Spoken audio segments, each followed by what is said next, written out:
pulang. Ya, pulang. Apa arti kata pulang untuk kalian? Setelah sekian lama mengembara, mencari jati diri dan mencari validasi tentang sebuah makna akan kesuksesan, apakah kata pulang masih relevan untuk kalian? Mungkin jika kepulanganmu membawa sesuatu yang bisa dibanggakan, momen itu akan jadi hari paling manis yang pernah kalian rasakan. Namun, jika kepulanganmu tak membawa apapun dari perjalanan yang kamu lakukan, apakah kata pulang masih mau kamu perjuangkan? Dalam menyambut hari raya ini, tak sedikit dari kita yang pulang ke kampung masing-masing. Banyaknya mereka membawa kabar bahagia. Namun, bagaimana dengan yang belum menjadi apa-apa? Melalui film ini, saya ingin kita semua berkaca dan memahami apa yang dimaksud dengan sebuah kesuksesan. Jadi, begini ceritanya.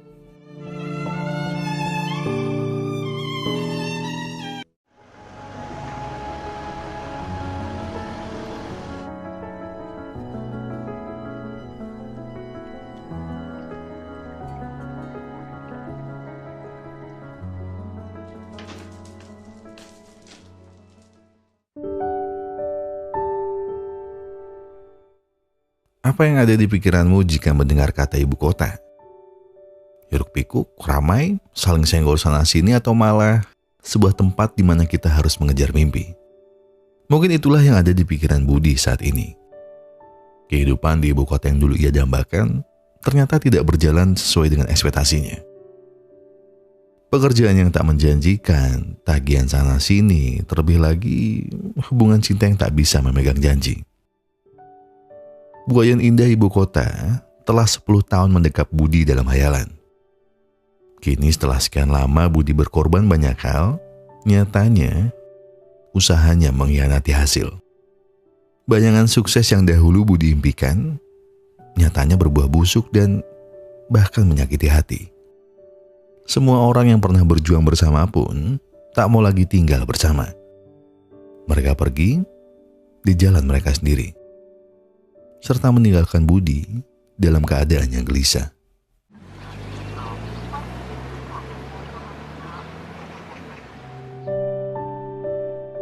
Kini Budi telah habis. Semua hal yang bisa ia perjuangkan telah sia-sia. Dengan apa yang kini tersisa, Budi memutuskan untuk menjual semua benda dan barang yang ia miliki dan memutuskan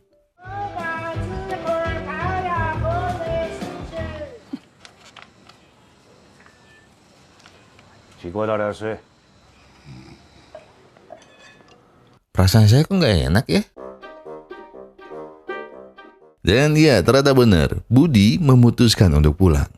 Buat kalian yang masih takut pulang karena belum jadi apa-apa, lemah. Contohlah Budi, gagah, berani, dan tidak mengenal malu. Ibunya pun sempat bergumam, mengapa sang anak pulang bawa koper tapi isinya cuma cucian, cicilan, serta tagihan. Budi segera menampik bahwa itu cuma coret-coretan dan mereka gak perlu khawatir karena nanti ayahnya yang akan bayar. Ulah, matamu but-but. Hidup susah memanglah pelik, apalagi kalau dirasain sendiri. Oleh karena itu, tujuan utama Budi pulang adalah berbagi penderitaan.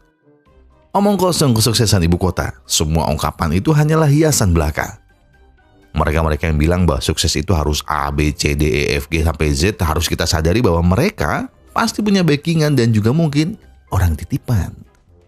Geram anaknya pulang gak bawa apa-apa, sang ayah pun memaksa Budi untuk cari kerja di sini. Namun ya gimana? Udah dasarnya karena Budi pemalas, jadi ya dia lebih memilih push rank sampai immortal seharian.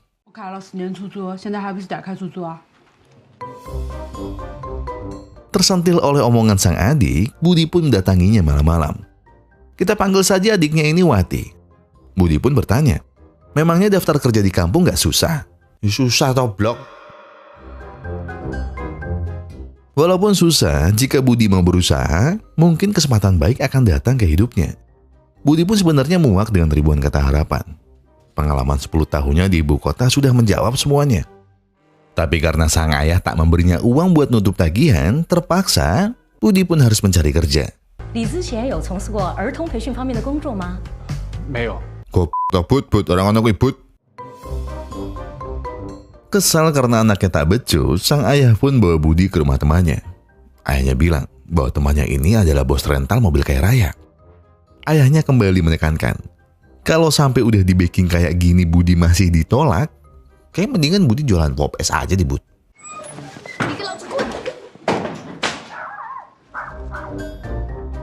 Tapi sepertinya mereka datang di waktu yang salah. Tak enak dengan temannya, sang ayah pun langsung pamit dan bilang jika dirinya cuma kangen nongkrong bersama kok.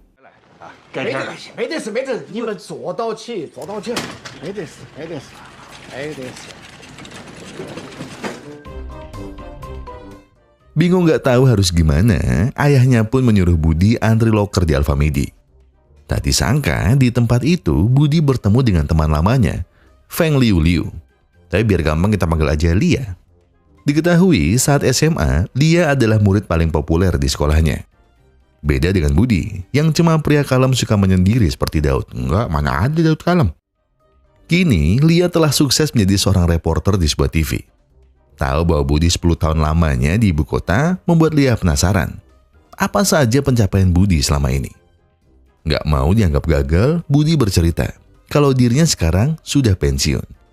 Kini, Budi sedang menikmati waktunya untuk bersenang-senang. Tapi kok antri loker di Alfamidi? Tanya Lia dengan curiga. Budi lagi-lagi beralasan bahwa dia penasaran rasanya kerja di sana. Olah, bodoh. 你也是失联人士啊，10几年都联系不上。我看一下时间吧，我不一定有空。 Sesampainya di rumah, sang ayah langsung bertanya tentang loker tadi. Dengan ketus Budi menjawab bahwa ia menolak kerja di sana. Alasannya adalah karena Budi tidak cocok jika harus menjadi kasir. Selalu tersenyum dan hanya buka tutup laci buat kasih kembalian. Dan jelas jawaban itu membuat sang ayah, saya dan segenap tim sebatin menjadi sangat geram. Put, tak pukuli gue ini Put, goblok.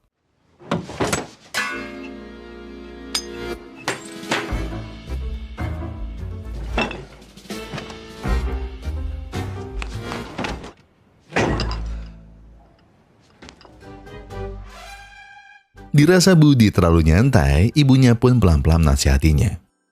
Di umurnya yang 38, masa iya Budi nggak mau kerja? Adiknya sudah berumur 25 dan butuh contoh baik ke depannya. Masa iya Budi juga mau punya adik ipar yang pengangguran seperti dirinya? Jelas lembut dari sang ibu kepada anaknya yang manis ini. Capek menasihati tapi nggak pernah didengerin, ibu pun memilih untuk duduk nyantai di sebuah kursi pijat. Di sana, sang ibu bertanya, berapa harga kursi ini? Karena sang anak yang paling ganteng mau membelikannya. Di perjalanan pulang, tiba-tiba Lia mengabari jika dirinya pengen bertemu dengan Budi. Takut Lia ngajak ke tempat fancy, Budi pun minta sedikit pegangan kepada sang ibu. Bud, kerja. Sesampainya di tempat makan, mereka berdua pun langsung bercerita tentang masa lalu. Tapi ya karena kehidupan Budi di masa SMA terlalu suram, Budi hanya bisa iya-iya. Padahal yang harus Budi tahu, dulu Lia sempat suka kepadanya. Budi terlihat cool, pendiam dan sangat mempesona. Tapi itu dulu, karena sekarang Lia telah berkeluarga. Ya walau sang suami pergi menceraikannya minggu lalu. Kocek keras itu Mas Bud, udah. Tahu ada kesempatan buat deketin Lia, Budi pun segera bersiap dengan gombalannya. Namun aksinya itu segera dipotong oleh Lia yang bilang bahwa dirinya sedang butuh talent untuk sebuah video dokumenter. Bosnya bilang, jika Lia mau naik jabatan, Lia harus bikin sebuah dokumenter yang bisa menyentuh hati. Awalnya Lia mengangkat kisah seorang veteran perang. Namun sayang, beliau sudah meninggal minggu lalu, jadi harus ganti yang lain. Terpojok dengan keadaan itu, Lia pun kepikiran buat bikin sebuah dokumenter tentang seorang pria yang telah berjuang di ibu kota. Namun, pulang tanpa membawa apa-apa. Bud, nasibmu Bud. 不过你是那种心态很好的中年人。我生日。 Bingung karena kedoknya telah terbuka, Budi pun berpikir keras untuk menerima tawaran itu. Ditambah lagi, Budi memang dahulu suka membuat film saat SMA. Hal tersebut terbukti dengan buku yang berisi kumpulan naskah terbaiknya yang ibunya temukan di laci kamar. Jelas saja tanpa tedeng aling-aling, gak apa-apa harga diri Budi terinjak-injak. Yang penting impiannya membuat film bisa terlaksana. 这样的有很多啊，又不是我一个。但你又不一样。 Langsung saja, pagi harinya Budi mulai diwawancara. Lia mengarahkan Budi untuk menceritakan kehidupan di ibu kota. Namun karena Budi ini kurang pintar berbicara, Lia berulang kali mendikte dan mengarahkan. Pasrah dengan teman yang dongo ini, Lia pun mengganti target wawancara dengan sanak keluarga Budi. Dalam sesi itu, Lia berusaha mengorek sisi menyentuh dari Budi. Namun ya gimana, nyatanya ya Budi bukan anak yang budiman ternyata. Sampai-sampai Lia memaksakan adegan di mana Budi memberikan ibunya uang hasil kerja kerasnya selama ini, yang aslinya itu hanyalah uang properti. Tak puas dengan hasil kerja Lia, bosnya pun memarahinya. Bosnya menganggap bahwa dokumenter ini cuma video orang nganggur biasa yang gak ada menyentuh-menyentuhnya. Oleh karena itu, sang bos memberikannya waktu lagi untuk bisa memahami apa arti kata dari menyentuh hati. Jadi Lia segera berdiskusi dengan Budi bahwa kisah hidupnya begitu biasa aja, Bud. Malah terkesan Budi memang anak kurang ajar, pemalas dan bodohnya itu gak ketulungan. Mendengar itu semua, Budi hanya terdiam. Karena dia tidak tahu mau bagaimana lagi. Sejenak, Lia teringat dengan buku naskah Budi yang tempo hari sang ibu tunjukkan kepadanya. Oleh sebab itu, mengapa mereka berdua tidak membuat film itu saja? Menurut Lia, naskah tulisan Budi cukup bagus, yang bercerita tentang kisah kasih sepasang lanjut usia.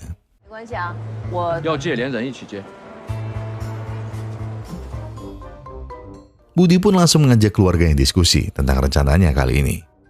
Budi menekankan bahwa film yang akan ia buat takkan gagal. Budi meminta sang ibu dan ayah untuk memerankan tokoh di naskahnya. Selain itu, Budi butuh bantuan Wati untuk membantu proses syuting ini. Mereka pun menyetujui ajakan Budi, asalkan Budi pakai uang sendiri. Bingung kemana harus mencari pinjaman, pandangan Budi teralihkan dengan sebuah hal. Iya, Budi berniat menjual vas antik yang ada di rumahnya. Tapi ya karena Budi minim literasi, yang penjual pun memberitahu kalau vas ini masih baru, buatan Cina dan nggak ada antik-antiknya sama sekali. Put, blok. 你干啥子？没干啥子。 Melihat anaknya yang butuh uang, sang ibu mengajaknya ke kamar. Di sana ibu menyuruh Budi untuk membuka buku di dalam lemari. Uang 10 juta pun Budi temukan, yang ibunya bilang, itu sebagai modal Budi mempersiapkan filmnya ini.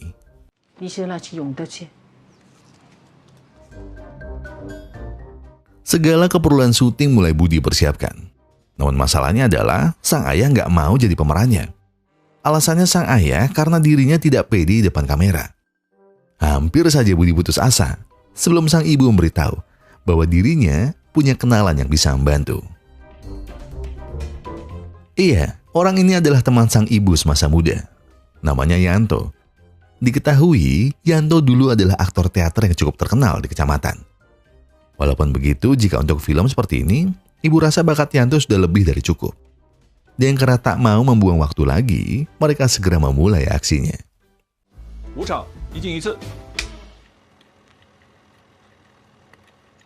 谢谢。 Proses jalannya syuting pun terlihat berjalan lancar. Bahkan di luar dugaan, sang ibu dan Wati terlihat menikmati setiap proses ini. Namun ya memang, karena syuting ini minim biaya, jelas hal-hal kecil terkadang juga menjadi masalah. Entah kamera tiba-tiba mati dan baterai habis, sampai sang ayah yang cemburu karena akting si ibu begitu nyetel dengan Pak Yanto. Ayah pun menunjukkan rasa kesalnya dengan melarang Budi untuk syuting di rumah. Ia beralasan bahwa esok pagi klub akustiknya mau latihan di sini. Tak mau berdebat dengan ayah tercinta, Budi pun mengiyakan permintaan itu. Alhasil, Budi dan seluruh tim harus mencari tempat baru. Tempat yang cocok dan bagus untuk keperluan syuting mereka. Namun baru saja kamera merekam, seorang satpam datang dan meminta surat izin memakai tempat ini. Karena Budi tak punya surat izin, dengan gaya sok cool dan penuh percaya diri, Budi menawarkan rokok sebagai sogokan. Sekaligus menawari sang satpam buat masuk ke filmnya.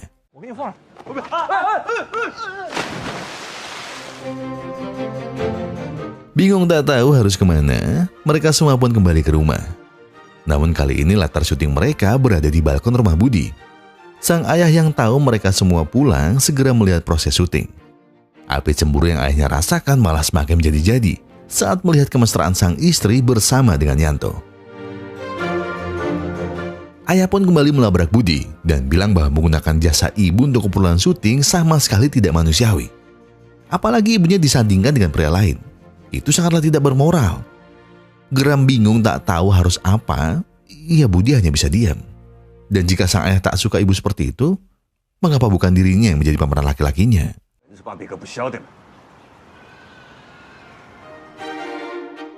Tanpa menggubris omongan sang ayah, Budi tetap saja melanjutkan syutingnya. Ini semua hanya demi mimpi yang selama ini telah sirna. Malam itu, Budi terlihat sedang merevisi naskah tulisannya. Lia yang melihatnya menawarkan bantuan jika Budi butuh merubahnya. Tapi masalah Budi bukan di narasi, melainkan membuat naskah ini lebih mudah dipahami. Karena selama syuting terlihat, sang ibu dan Yanto lebih banyak improvisasi daripada menuruti tulisannya. Mendengar itu, agar Budi tak lagi gusar, Lia pun mengajak Budi untuk membaca naskah bersama. Seketika, tatapan mereka bertemu di satu titik. Entah menggambarkan cinta satu sama lain, atau sekedar terpana akan paras masing-masing.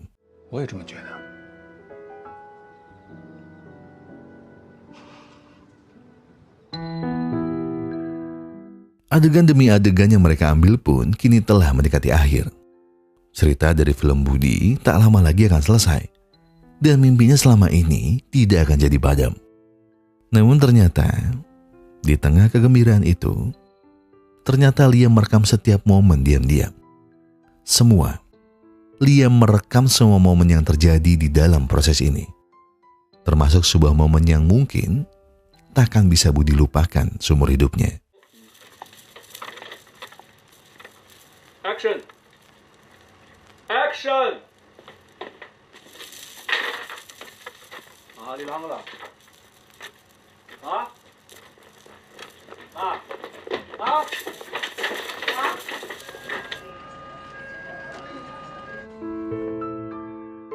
Seluruh proses syuting pun harus tertunda.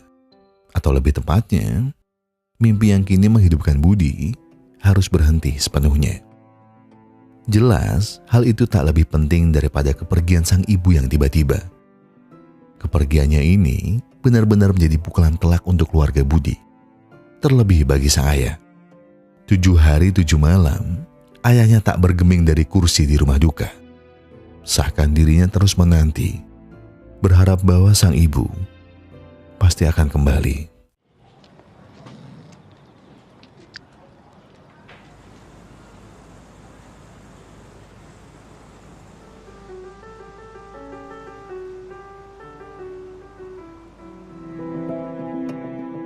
Di tempat lain, film dokumenter Lia tentang kehidupan Budi kini telah usai. Dengan penuh rasa bersalah, dia pun juga mengundurkan diri. Bukan karena Lia tak mau mendapat promosi. Namun untuk apa dirinya menikmati suatu hal jika harus mengorbankan temannya yang kesusahan? Bagi Lia, karyanya ini adalah simbol penghinaan. Setelah serangkaian momen telah ia lewati, Lia sudah menganggap Budi sebagai sosok yang berarti. Dan mungkin, walau Lia tak meminta maaf, di dalam hatinya, Lia benar-benar merasa bersalah pada Budi atas apa yang telah ia lakukan. Budi dan Wati pun terkejut dengan dokumenter yang disiarkan di TV. Semua kejadian selama ini benar-benar Lia rekam dengan detail dan rinci. Hal itu membuat keluarga Budi menjadi perbincangan banyak orang. Dan itu seakan membuat ayahnya terusik. Namun tidak. Sang ayah malah mulai menonton hasil setengah jadi film yang Budi garap. Setiap malam sang ayah menonton film itu berulang-ulang. Hanya saja, ia menonton bagian sang istri semata. Budi paham. Budi sangat paham bahwa kini hidupnya semakin terjatuh. Hari-hari yang biasanya ia tempuh dengan penuh kemalasan, kini terasa begitu berat sejak kepergian sang ibu. Omelan dan teriakan ibu seakan masih terngiang di telinganya. Bahkan sampai saat ini, Budi masih tak bisa membelikan ibunya kursi pijat yang sering ia coba.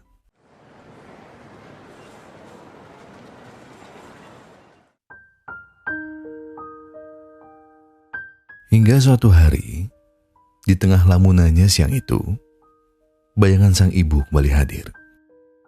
Budi teringat, semasa hidup, sang ibu selalu rajin dalam mengurus rumah. Padahal ibunya dulu adalah lulusan terbaik di kampusnya. Sang ibu punya banyak tawaran untuk masa depan dan karirnya. Lalu mengapa ibu memilih untuk lepas dan menjalani hidup bersama sang ayah? Yang mungkin tak seindah dan sebaik yang orang-orang pikirkan. Dengan terkekeh, ibunya menjawab, memang wanita haruslah berpendidikan, tapi bukan untuk mengungguli suaminya, melainkan agar ia bisa mendidik anaknya dengan baik. Lalu mengapa Budi menjadi orang yang gagal? Mengapa Budi tak bisa seperti anak yang lainnya? Semua orang di umurnya telah sukses. Beberapa dari mereka bahkan bisa membawa bahagia ke dalam keluarganya. Dan mengapa Budi hanya menjadi sampah seperti ini? Ibunya pun tersenyum kecil.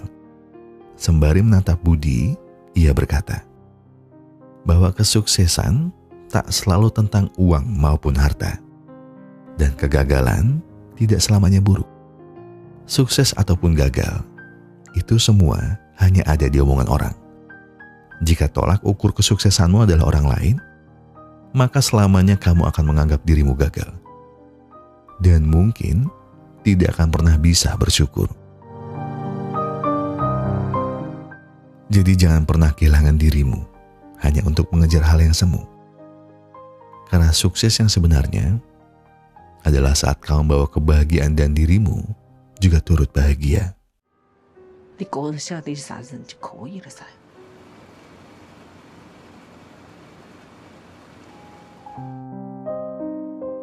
Tiba-tiba, sang ayah datang dan berkata suatu hal. Suatu hal yang sangat mengejutkan. Bahwa dirinya ingin Budi menyelesaikan film yang ia buat. Ayah akan mengusahakan apapun untuk membantu Budi menyelesaikannya. Apapun akan ayah lakukan agar ayah masih bisa melihat istri tercintanya. 开机，预备 ，Action！ 票是朋友送的，我放这儿了，去不去你自己决定吧。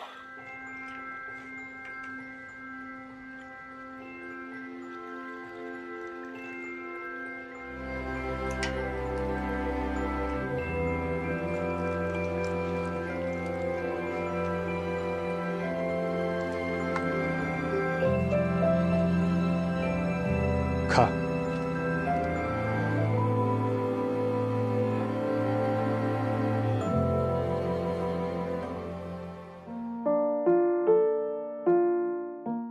3 tahun telah berlalu. Sejak hari meninggalnya sang ibu, kesehatan ayahnya juga mulai memburuk. Tepat 1 bulan setelah itu, sang ayah juga turut menyusul istri tercintanya.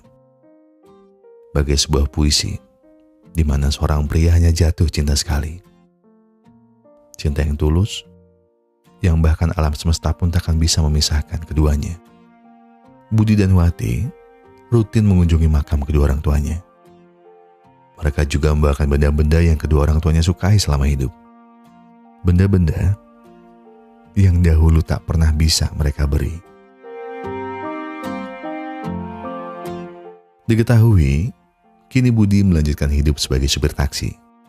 Dan sang adik mulai membuka tempat kebugaran bersama seorang teman di luar kota. Tahu bahwa kebutuhan adiknya akan banyak, Budi memberikan Wati kartu ATM-nya. Ia bilang bahwa selama ini Budi telah menyisihkan sebagian uangnya untuk ia berikan kepada Wati. Ia tahu jika jumlahnya tak banyak. Ia tahu mungkin dengan uang ini Wati tak akan bisa membeli banyak hal yang ia mau. Namun setidaknya Budi tak mau adiknya ini kesusahan di luar sana. Wati pun hanya bisa terdiam. Mengetahui ternyata di balik sifat kakaknya yang begitu buruk, sang kakak benar-benar sayang kepadanya.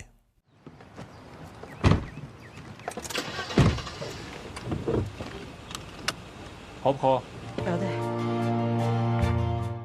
Dan di penghujung hari, saat Budi sedang mengantarkan penumpang, ia tak sengaja berpapasan dengan Lia di jalan.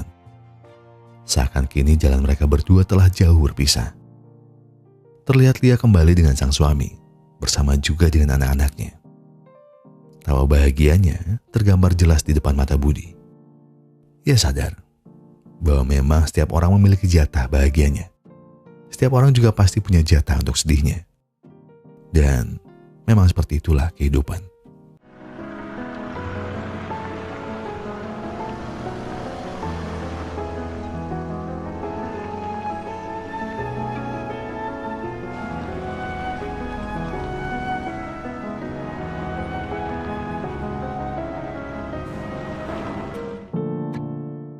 Sesampainya di rumah, Budi pun menguatkan diri untuk melangkahkan kakinya ke dalam tempat yang sunyi ini.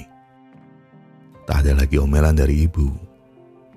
Tak ada lagi teriakan marah dari ayahnya. Dan sudah tak ada lagi kenakalan yang adiknya selalu buat.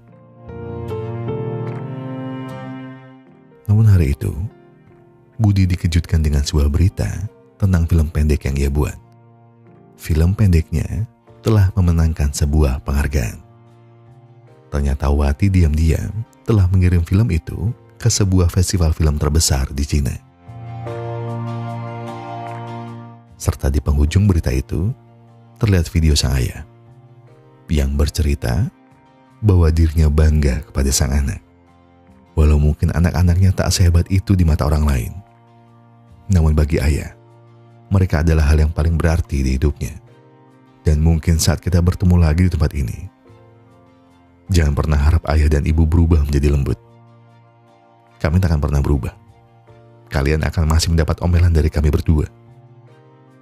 Namun sebelum itu, jalanilah hidupmu sebaik mungkin dan juga sebahagia mungkin yang kamu bisa.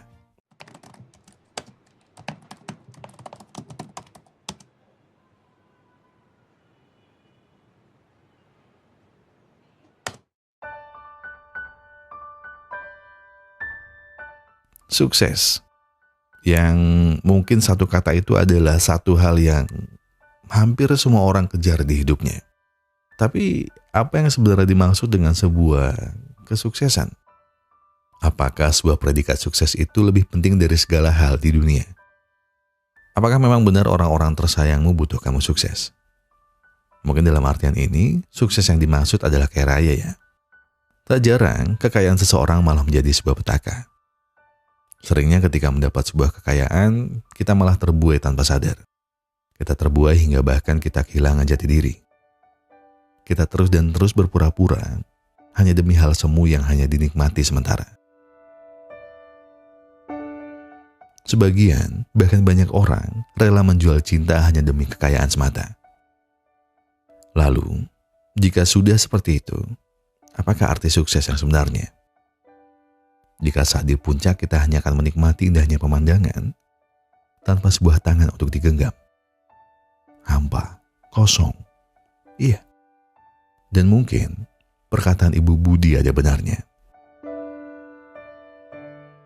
Jika tolak ukur kesuksesanmu adalah orang lain atau sekedar kekayaan, maka selamanya kamu akan menganggap dirimu gagal. Dan mungkin tak akan pernah bisa bersyukur. Jangan pernah kehilangan dirimu hanya untuk mengejar sebuah hal yang semu. Karena sukses yang sebenarnya adalah saat kamu membawa kebahagiaan dan dirimu juga ikut bahagia.